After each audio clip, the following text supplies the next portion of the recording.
Allons dans Joël chapitre 2, verset 23. « Soyez dans l'allégresse, enfants de Sion, et réjouissez-vous en l'Éternel, votre Dieu, car il vous donnera la pluie en son temps. Il vous enverra la pluie de la première et de l'arrière-saison, comme autrefois. Les airs se rempliront de blé, et les cuves regorgeront de moût et d'huile. Je vous remplacerai les années qu'ont dévoré la sauterelle, le gélec, le hasil et le gazam, ma grande armée que j'avais envoyée contre vous. Vous mangerez et vous vous rassasierez, et vous célébrerez le nom de l'Éternel, votre Dieu, qui aura fait pour vous des prodiges. Et mon peuple ne sera plus jamais dans la confusion. Et vous saurez que je suis au milieu d'Israël, que je suis l'Éternel, votre Dieu, et qu'il n'y en a point d'autre, et mon peuple ne sera plus jamais dans la confusion. Après cela, je répandrai mon esprit sur toute chair. Vos fils et vos filles prophétiseront, vos vieillards auront des songes, et vos jeunes gens des visions. Le prophète Joël regarde la fin des temps. Il a dit « Je vais répandre mon esprit sur toute chair ».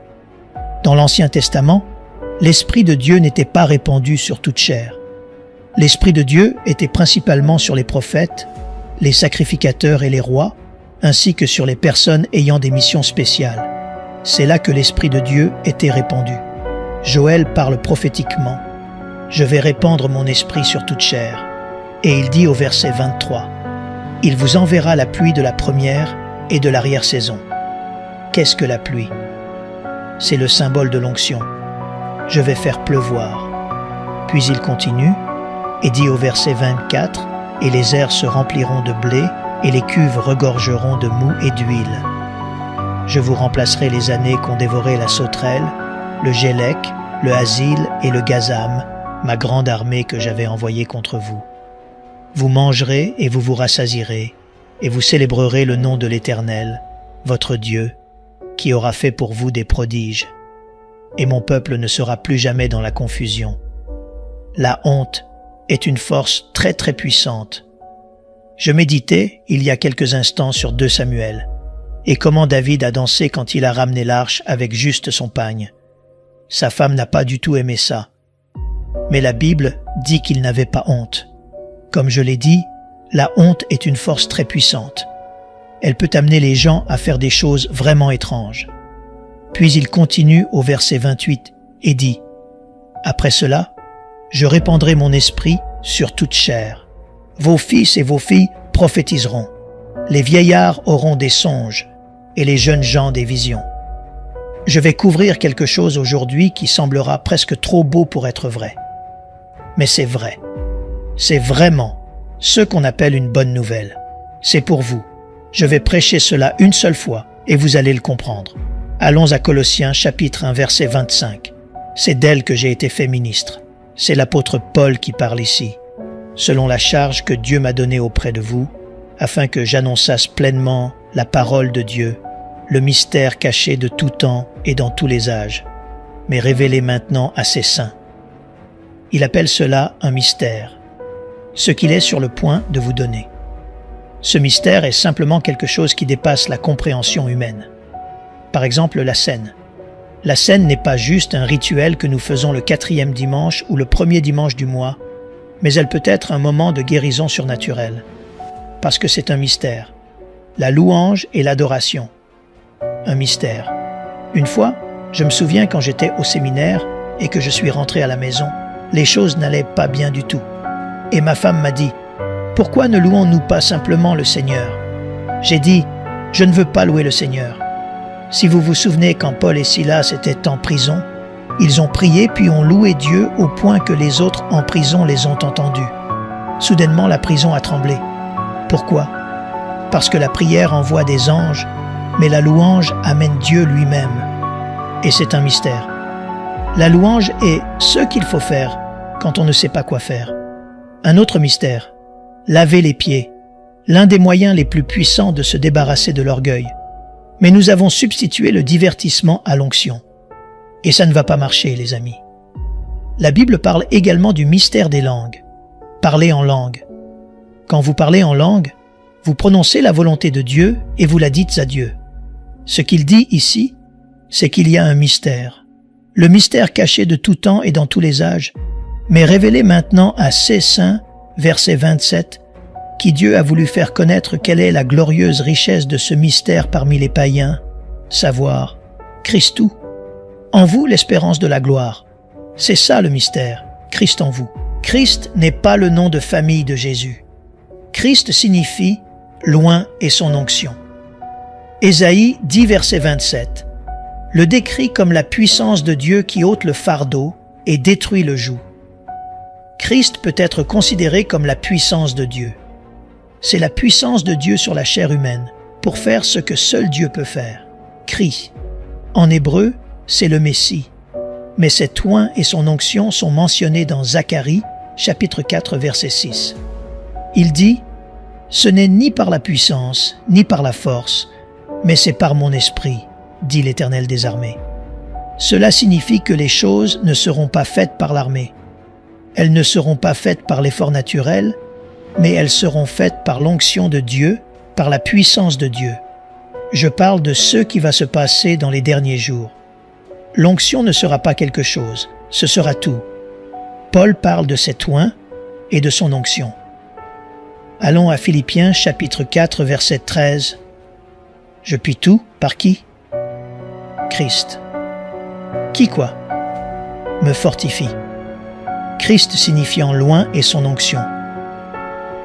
Parlons-en parce que je veux l'encadrer d'une manière qui vous la fera voir comme jamais auparavant, et pour que vous voyiez quelle partie de votre vie, en ce moment, n'a peut-être pas été activée.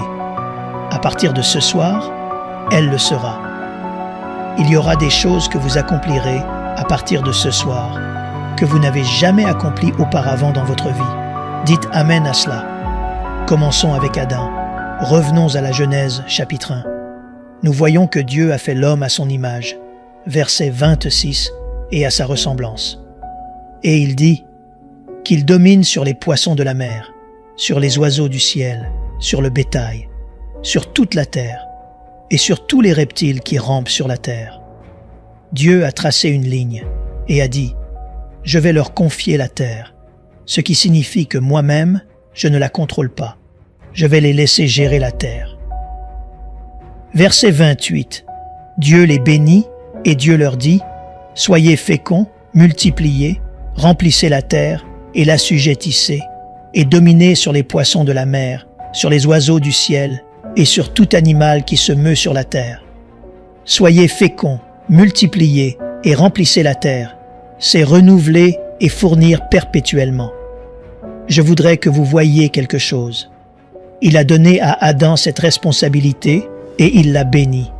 Il l'a habilité à prospérer. Il l'a habilité à réussir. Il l'a habilité à produire quelque chose. Adam est placé, la Bible en parle ici, dans le jardin. Il est dit au verset 7 du chapitre 2, « L'Éternel Dieu forma l'homme de la poussière de la terre. Il souffla dans ses narines un souffle de vie, et l'homme devint un être vivant. Il est devenu un esprit parlant comme Dieu. » Verset 8. Puis l'Éternel Dieu planta un jardin en Éden, du côté de l'Orient, et il y mit l'homme. Pourquoi a-t-il mis l'homme dans le jardin? Parce que c'est pour cela que l'homme a été créé. Le jardin d'Éden. Éden signifie lieu de vie voluptueuse, lieu de luxe. Vous n'étiez pas destiné au temps difficile.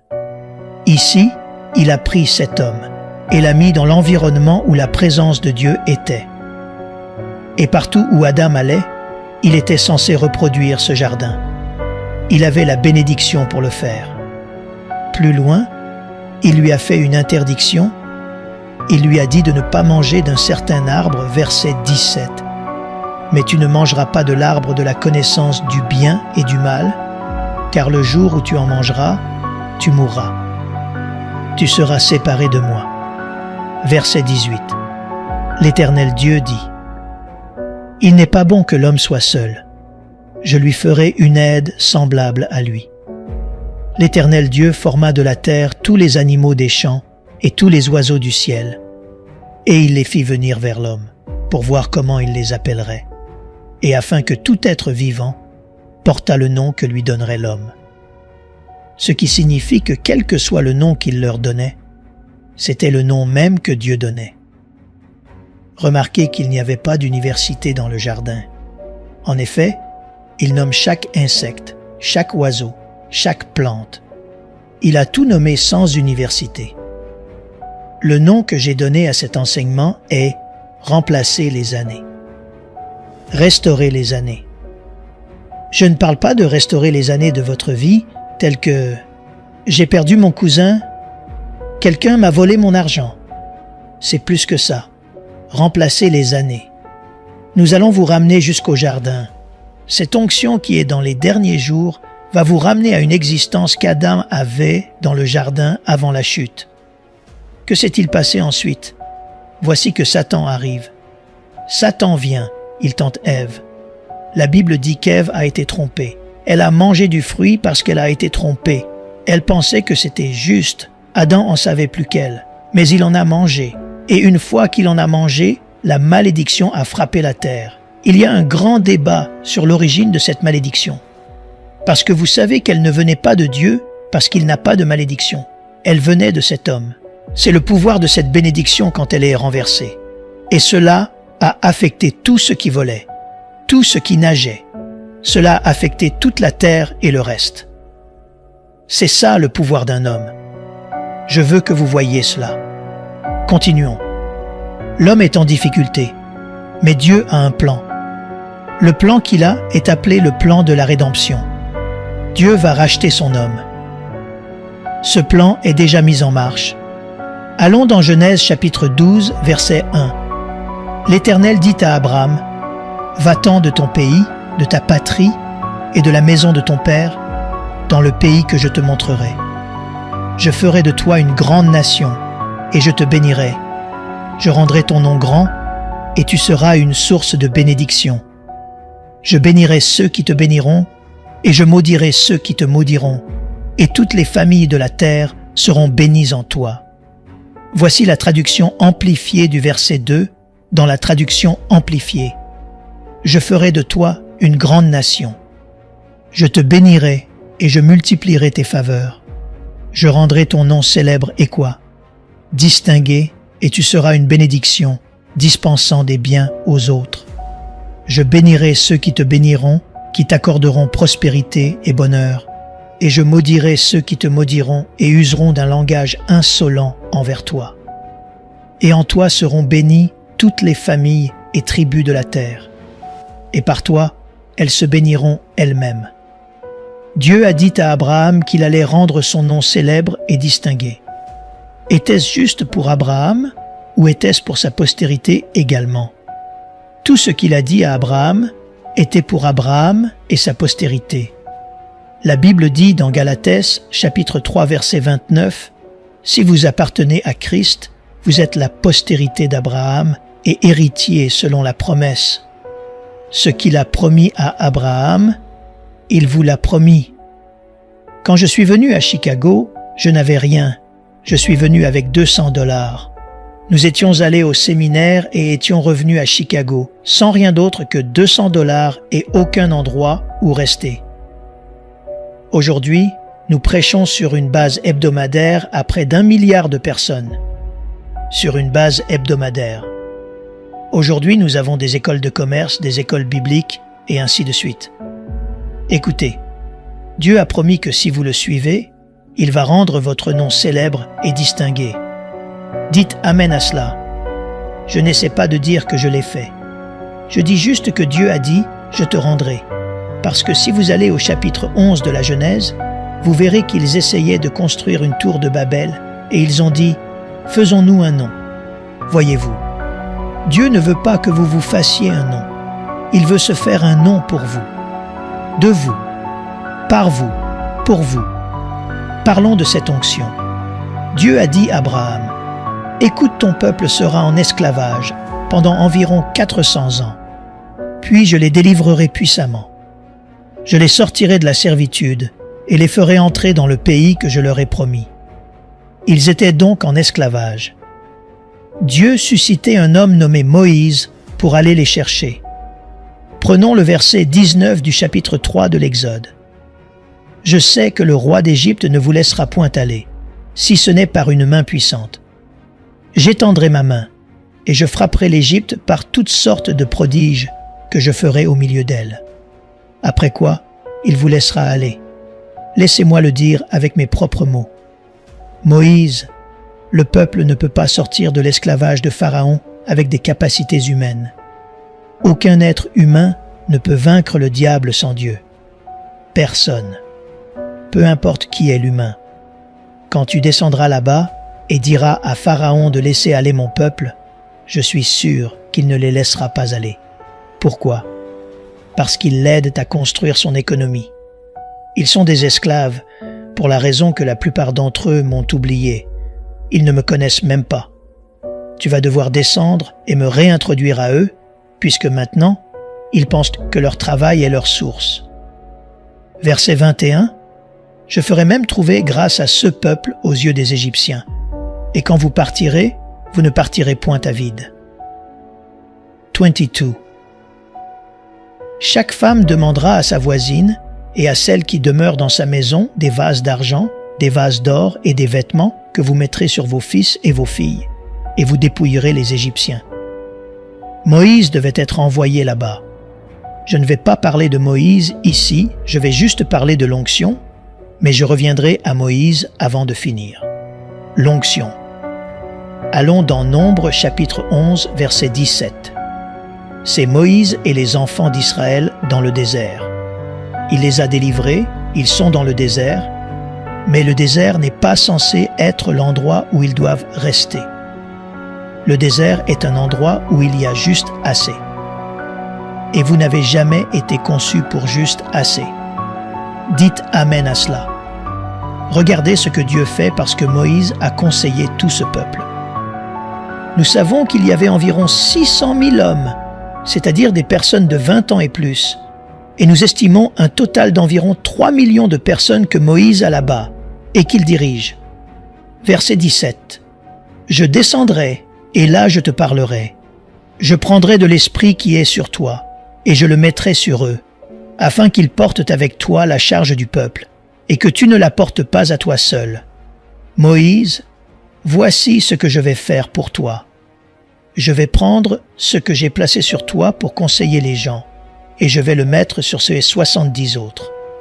Moïse, il faut que tu comprennes qu'ils iront se coucher stupides et se réveilleront intelligents. » Prenons l'évangile de Jean, chapitre 7, verset 14. Vers le milieu de la fête, Jésus monta au temple, et il enseignait. Les Juifs s'étonnaient, disant « Comment connaît-il les Écritures, lui qui n'a point étudié ?» L'Amplifié dit « Comment en sait-il autant ?» Il n'a jamais été formé. La traduction Bonne Nouvelle, BFC, dit « Et comment cet homme connaît-il cela, et il n'est jamais allé à l'école ?» Revenons à Moïse. « Moïse, je ne vais pas envoyer ces 70 à la Sorbonne. Ils vont aller se coucher bêtes et se réveilleront intelligents. Saisissez bien cela, parce que je retourne au jardin. Je vous le dis, Dieu est pressé. Je comprends l'école. Je comprends ces choses, mais je suis sur le point de faire quelque chose que l'école ne peut pas faire. Je ne parle pas contre le fait d'avoir une éducation. Allons rapidement dans Daniel, chapitre 1, verset 17. Dieu accorda à ces 4 jeunes gens, Daniel, Shadrach, Meshach et Abednego, de la science, de l'intelligence dans toutes les lettres et de la sagesse. Qui leur a donné cela? Dieu l'a fait. Regardez le verset 19. Le roi s'entretint avec eux, et parmi tous ces jeunes gens, il ne s'en trouva aucun comme Daniel, Anania, Michaël et Azaria. Ils furent donc admis au service du roi. Verset 20. Sur tous les objets qui réclamaient de la sagesse et de l'intelligence, et sur lesquels le roi les interrogeait, il les trouvait combien de fois supérieurs? 10 fois supérieurs à tous les magiciens et astrologues qui étaient dans tout son royaume. En d'autres termes, je vais vous donner des choses que vous ne pouvez pas obtenir à l'école, parce que votre école m'a dit que je ne pouvais pas y entrer. Elle a retiré ma parole de ces bâtiments. Alors je suis sur le point de faire une démonstration à ce diable qui a orchestré cela. Il leur a donné de la compétence dans toute connaissance. Cela signifie que vous pouvez vous asseoir dans le même cours de chimie que votre ami qui n'est pas sauvé. Et vous allez voir alors qu'un professeur parle, que Dieu va vous parler en même temps. C'est la même façon dont il le fait maintenant. Alors que je parle, le Saint-Esprit vous parle. Il vivifie des choses. Voyez-vous, vous n'êtes pas conçus pour rivaliser avec le monde. Vous êtes conçus pour dominer le monde. Allons dans Exode chapitre 30 et un verset 1. L'Éternel parla à Moïse et dit « Sache que j'ai choisi Betsaléel, fils d'Uri, fils de Hur, de la tribu de Juda. Je l'ai rempli de l'Esprit de Dieu, de sagesse, d'intelligence et de savoir pour toutes sortes d'ouvrages. Je l'ai rendu capable de faire des inventions, de travailler l'or, l'argent et l'airain, de graver les pierres à enchâsser, de travailler le bois et d'exécuter toutes sortes d'ouvrages. Et voici, je lui ai donné pour aide Oholiab, fils d'Ahisamach, de la tribu de Dan. J'ai mis de l'intelligence dans l'esprit de tous ceux qui sont habiles, pour qu'ils fassent tout ce que je t'ai ordonné. » Dieu dit, « D'accord, ils sont sortis de l'esclavage. Voici ce que je vais faire. Je vais mettre mon intelligence sur eux. Comprenez que l'intelligence de Dieu est la même qui a créé la terre. Je vais mettre mon intelligence sur eux, parce qu'ils vont faire ce que j'ai commandé, ils vont le réaliser. » Je dis que le monde, en ce moment, essaie de résoudre des problèmes avec l'intelligence du monde. La Bible dit que c'est terrestre, sensuel et diabolique. Il sera limité. Ce genre d'intelligence essaie de résoudre un problème, mais en suscite un autre. Tout d'un coup, vous entendez parler de tous les taux de suicide.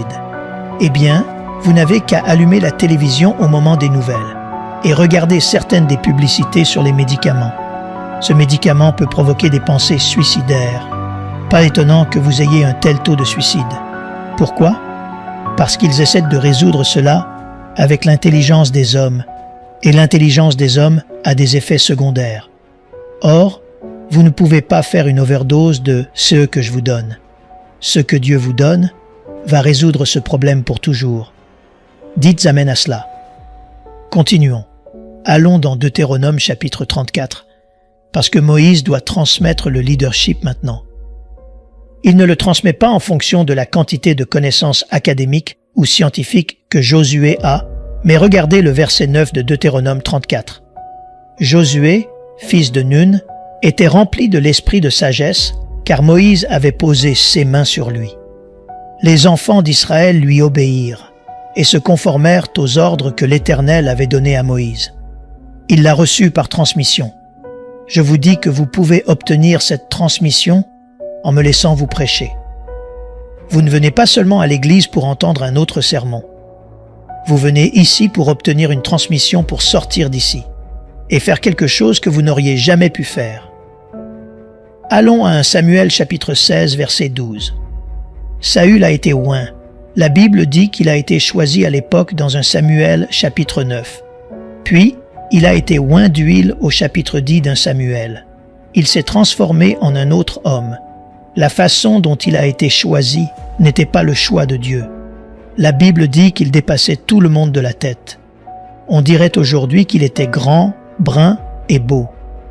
D'accord, le vénard. Saül s'est avéré être un peu taré. Dieu dit « Je vais retirer ce que j'ai mis en Saül, et je vais en choisir un à mon choix. » Combien savent que Dieu ne regarde pas l'extérieur? Il ne regarde pas l'extérieur, car vous le savez d'après le livre de Ruth. Ruth était une femme moabite qui a dit à sa belle-mère « Où tu iras, j'irai. Ton Dieu sera désormais mon Dieu. » Et elles ont fini par glaner, cueillir du coton dans un champ si vous voulez, peu importe. Et elles le faisaient pour le maître qui possédait tout le champ. Un jour, le maître arrive sur un grand cheval blanc et voit Ruth. Il a dit « Ouah! Ouah! Ouah !» Le cheval faisait des cabrioles, vous voyez ce que je veux dire. Il a interrogé « Qui est-ce » et il l'a choisi parmi un groupe, tout comme vous avez été choisi. Il l'a choisi sans que ses cheveux soient coiffés. Vous voyez, quand la faveur est sur vous, vous n'avez besoin de rien.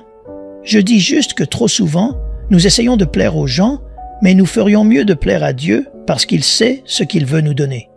Voici Saül. Il a vraiment tout gâché. Dieu a dit qu'il allait en choisir un autre. Alors il va chez Isaïe, qui avait 8 garçons, je pense. Samuel vient et dit à Isaïe, « Dieu m'a envoyé ici pour oindre un de tes garçons. Je vois bien Isaïe qui se sent assez bien à ce sujet. Pour sûr, mes garçons sont qualifiés. Venez ici, mes garçons. » L'un d'eux vient. Il vient juste de Harvard. L'autre vient. Celui-ci vient juste de la salle de sport. Allez, fais des flexions, fiston. Que s'est-il passé ensuite? Il a dit qu'aucun d'eux n'était l'élu. N'est-ce pas quelque chose? Aucun d'eux. Toutes ces qualifications. Si vous prenez 1 Corinthiens chapitre 1, Paul en parle. Dieu va prendre les choses folles. De nombreux sages ne sont pas choisis parce qu'ils se croient supérieurs à tout le monde. Ils peuvent être choisis, mais ils devront descendre de leurs grands chevaux. Tous les garçons défilent et Samuel dit « Non, ce n'est aucun d'eux. » Il dit « En as-tu un autre ?» Avec Dieu, il faut demander. Il a répondu « Oui, j'en ai un autre. Mais il est là-bas à garder les moutons. C'est un garçon de 16 ans.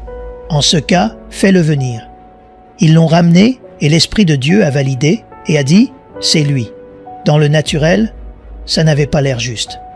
David était là-bas, c'est un guitariste. Parfois, les guitaristes sont différents. Il a 16 ans. Voyons ce que Samuel a fait. Verset 12. Il l'envoya chercher. David entra. Il était blond, avec de beaux yeux et une belle figure.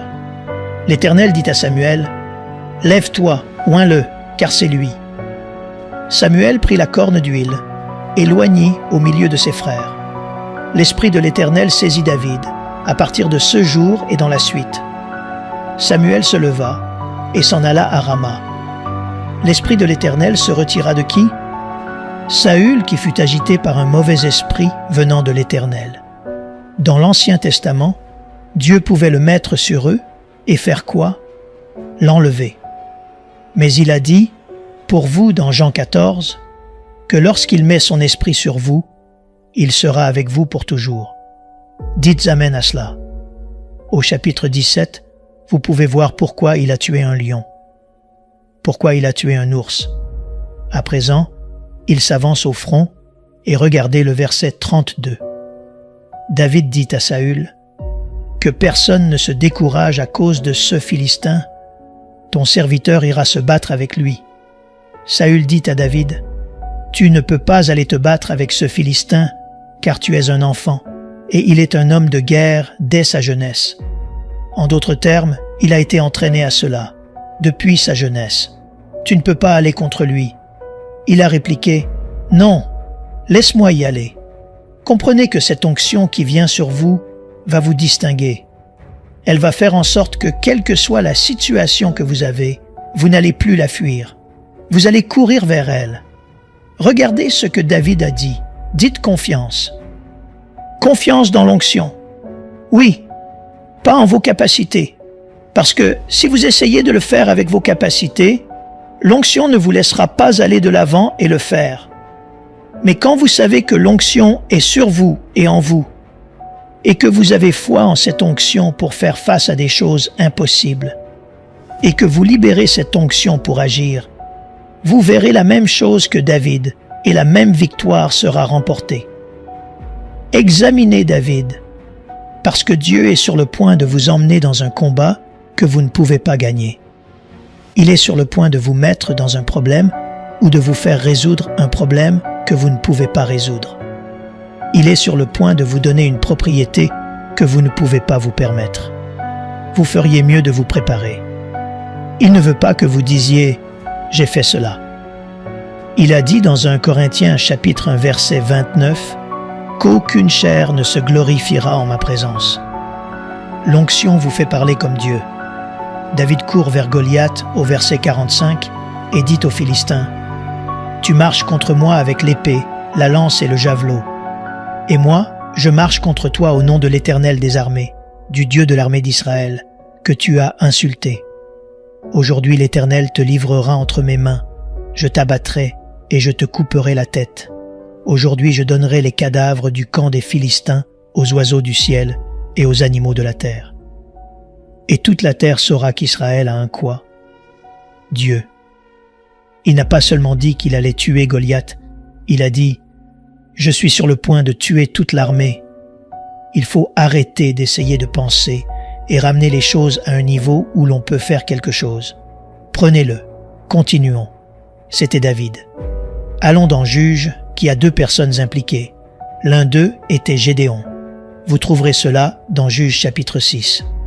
Dieu vient à lui et dit « Mon vaillant et brave guerrier, c'est ainsi que Dieu vous voit. » Il s'est exclamé « Qui, moi ?» Il a dit « Je vais t'utiliser pour libérer Israël. » Il a dit « Attends 1 minute. Attends, tu ne sais pas. Je ne suis pas allé loin à l'école. Je n'ai que le niveau collège. » Et il recule. Dieu insiste « Non, je vais t'utiliser comme un seul homme. » Alors que fait-il? Il le prend, puis Gédéon rassemble 33 000 hommes pour l'aider. Pourquoi? Parce que l'Esprit de l'Éternel est venu sur lui. Dieu dit quelque chose dans Juges 7. « Tu en as trop pour moi. Dis-leur ce que tu vas faire, et la plupart auront peur et voudront rentrer chez leur maman. » Il le leur a dit, et ils sont tous partis sauf 10 000. Dieu insiste. « Tu en as encore trop pour moi. » Parce que l'onction ne fonctionne que par la foi.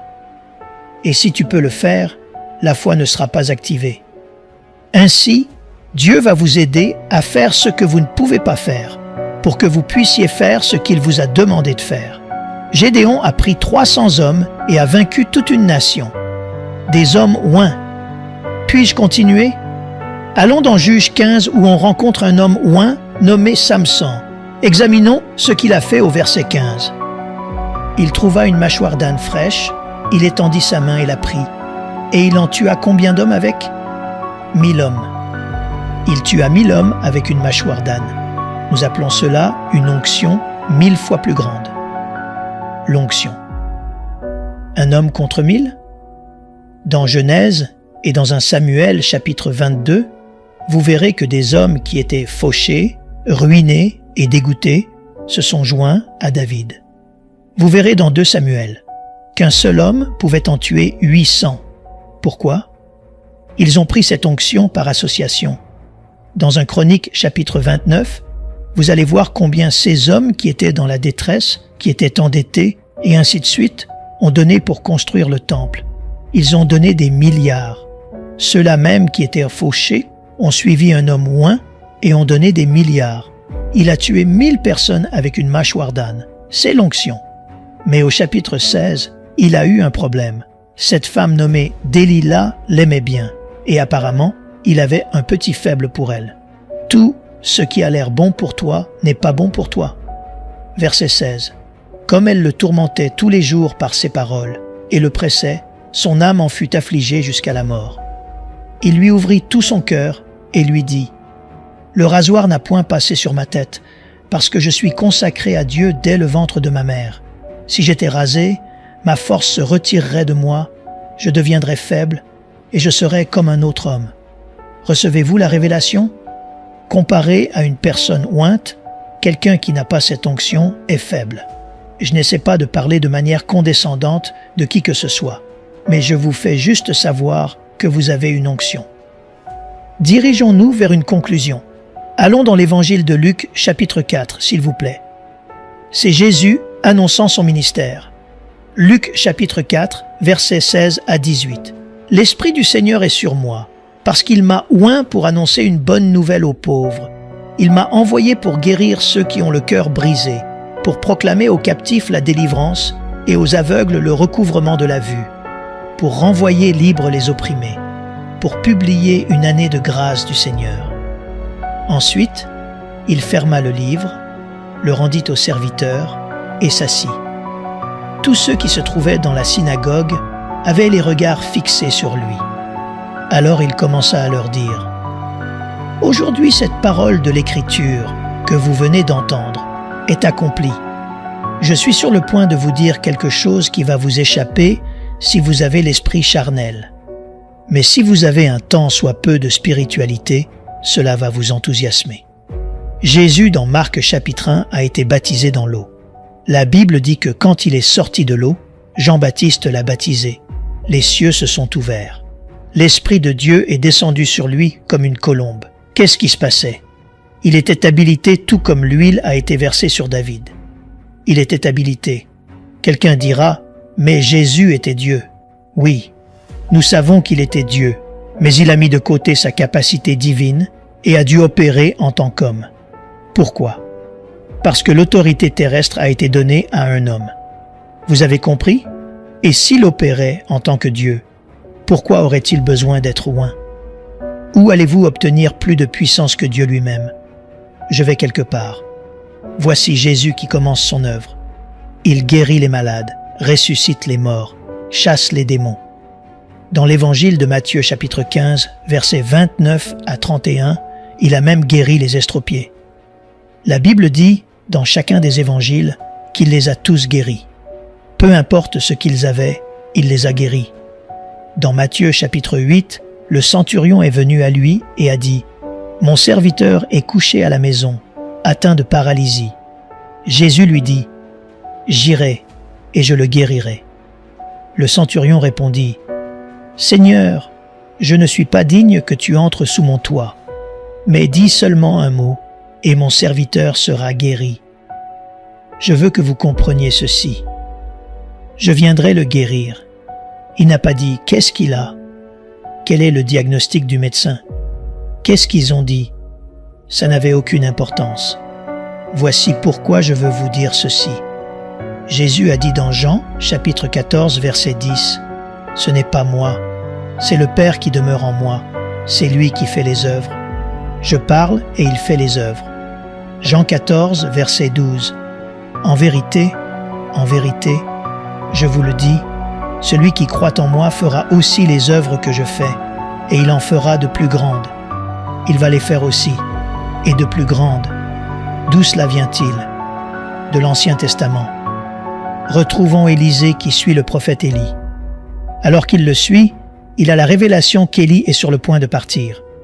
Il continue de suivre. Élie dit, « Pourquoi ne restes-tu pas ici? »« Non, non. J'ai entendu que tu es sur le point de partir. Je vais te suivre. Que veux-tu de moi? » Il a dit, « Je veux une double portion de CE qui est sur toi. » Eh bien, si tu me vois quand je pars, tu auras cette double portion. Tout d'un coup, voici qu'arrive une Rolls-Royce du ciel. Voici qu'arrive un char du ciel qui le soulève et son manteau tombe. Élisée ramassa le manteau, le plia et frappa l'eau. C'est important. Il frappa l'eau et l'eau se fendit comme ils l'ont fait avec la mer Rouge. Il est passé à sec. Mais voici ce qu'il a dit quand il l'a frappé. « Où est l'Éternel, le Dieu d'Élie ?» Il n'a pas dit « Où est Élie ?» parce qu'il savait où Élie était allé et il savait ce qui provoquait les miracles. Ce n'était pas Élie. C'était l'onction sur Élie. Ce n'était pas Oral Roberts. Ce n'était pas le frère Kenneth Hagin. Ce n'était pas T.L. Osborne. C'était le manteau qui était sur eux. Ce n'est pas l'homme, c'est ce que l'homme a sur lui. Et je vous dis que Dieu ne fait exception de personne. Ce que vous pensez être vous, ce n'est pas vous. Si vous vous lancez dans cette onction et dans la confiance que Dieu veut que vous ayez en elle, vous pourriez avoir la même chose. Quoi que vous ayez aujourd'hui n'est pas à la hauteur de CE que Dieu veut que vous ayez. Mes amis, si vous n'avez pas bénéficié de cette onction, vous n'avez jamais fait l'expérience de la plupart des choses que Dieu a pour vous. Mais je décrète que ce soir sera votre jour. C'est ce soir que vous allez changer. Ce que je vous ai dit ce soir, c'est que vous avez cette onction non seulement sur vous, mais aussi en vous. Et Dieu vous donnera plus de connaissances que n'importe qui d'autre. Job chapitre 32 et verset 6, j'ai presque fini. Je veux vous montrer quelque chose ici. C'est important pour vous. C'est dans la traduction amplifiée. Et Élihu, fils de Barakil de Buz, prit la parole et dit « Je suis jeune et vous êtes tous très vieux. C'est pourquoi j'ai eu peur et je ne vous ai pas fait part de mon opinion. J'ai dit que les jours devaient parler et que la multitude des années devait enseigner la sagesse. Mais il y a un esprit dans l'homme et l'inspiration du Tout-Puissant qui leur donne l'intelligence. Les grands hommes ne sont pas toujours sages, et l'âge ne comprend pas le jugement. C'est pourquoi j'ai dit, Écoutez-moi, je vous donnerai aussi mon avis. Voici une traduction de ce texte. À présent, la traduction de Message de Job 32, verset 6. Voici ce que dit Élihu, fils de Barakil de Bouz. « Je suis un jeune homme et vous êtes tous vieux et expérimentés. C'est pourquoi je me suis tu et je me suis abstenu de participer à la discussion. Je me suis dit que l'expérience parlerait. Plus on vit, plus on devient sage. Mais je vois que j'avais tort. C'est l'Esprit de Dieu en un individu et le souffle du Tout-Puissant qui donne aux sages une vision humaine possible. Les experts n'ont pas le monopole de la sagesse. Vieillir n'est pas une garantie de bon sens. J'ai donc décidé de prendre la parole. Écoutez bien, je vais vous dire exactement ce que je pense. Qu'est-ce que j'essaie de vous dire ici? Que dit-il? Que Dieu est sur le point de vous envoyer dans des endroits où les gens ont plus d'expérience que vous. Ils sont plus âgés et plus expérimentés que vous. Ils ont été là plus longtemps que vous. Ils ont eu plus d'avantages que vous. Mais il va souffler sur vous et va vous donner une intelligence au-delà de tout ce qu'ils n'ont jamais eu. Les derniers seront les premiers. Ne voyez-vous pas ce que je dis? Je vais conclure par deux choses. Dans 2 Samuel chapitre 6, l'arche de l'Alliance était amenée au temple et était sur un chariot. Et le chariot a heurté un trou et a commencé à trembler, et elle a presque glissé, et un homme a essayé de la toucher. Il est mort. Ne touchez pas à mon oint. Vous arrivez à une époque où vous verrez que lorsqu'ils sont venus contre Jésus, il est allé dans un autre endroit. Mais il n'en est pas de même pour l'alliance de l'Église. Lorsqu'Adam a péché, le Saint-Esprit a dû partir.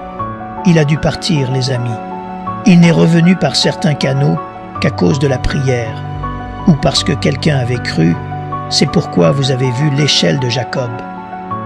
Mais lorsque l'onction a été déversée dans les derniers jours sur toute chair, il est dit que quelque chose est venu comme le bruit d'un vent puissant et impétueux. Qu'est-ce que c'était? C'était le Saint-Esprit qui remplissait la terre. Voici la révélation. Dieu n'a pas besoin d'aller quelque part pour être partout. Voici donc ce qu'il dit dans Ésaïe 54, verset 17. « Toute arme forgée contre toi sera sans effet, et toute langue qui s'élèvera en justice contre toi, tu la condamneras. » Si les gens parlent de vous, Dieu est sur le point de s'occuper d'eux. Les sorcières essaieront de vous arrêter.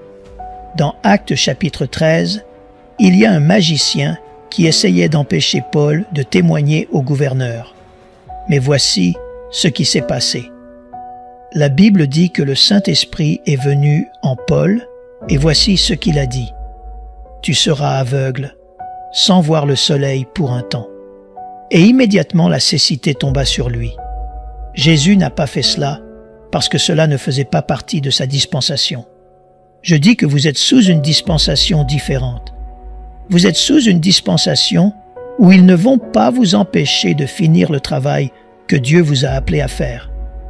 S'ils se mettent en travers de votre chemin, ils vont détester s'être mis en travers de votre chemin. Ils ont essayé d'arrêter Moïse. Et Moïse a dit, « Pharaon, laisse aller mon peuple. » Pharaon a dit, « Non, boum, jugement. » Pharaon, laisse aller mon peuple. Pharaon a dit, « Non, boum, jugement. » Pharaon, laisse aller mon peuple. Pharaon, non, boum, jugement. Puis Pharaon les a finalement laissés partir, mais il a fait une erreur. Qu'a-t-il fait? Il est allé après eux. Mais regardez ce qui est dit dans Ézéchiel, chapitre 33, verset 11. « Dis-leur, je suis vivant, dit le Seigneur, l'Éternel. Ce que je désire, ce n'est pas que le méchant meure, c'est qu'il change de conduite et qu'il vive. Que dit-il? Je ne cherche pas à tuer des gens. Mais s'ils ne te laissent pas partir, ils vont m'entendre. Les amis, il y a des sorcières qui se lèvent tôt le matin pour maudire l'Église.